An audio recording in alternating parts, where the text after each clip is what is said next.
All right, con number one, solutions to systems of equations. Pretty simple on this one, guys. Not a lot of figuring. They tell you that you have this coordinate right here.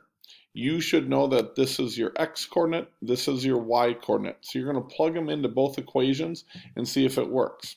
So I always like plugging into the easier ones first, so this looks pretty simple. If I plug a 3 in for x, a 4 in for y, 3 plus 4 is 7, yeah, that's true, that does work. So then I'm going to plug into the other one. I'll plug in the 4 for the y, I'll plug in the 3 for the x. Let's see, negative 8 times 3 is negative 24, negative 24, negative 3 is negative 27. No, this does not equal. So this answer is no. If either one of these or both of these are no, then it's a no. In order to be a yes, it has to be both of them. So let's try one more here. All right, so here's our next one. It says that our coordinate point is 8, 3. So we are going to plug it in. They both look about the same, so I'm going to start at the top. If I plug in 8 for x, I still have the negative in front of it. So you can see how I did that.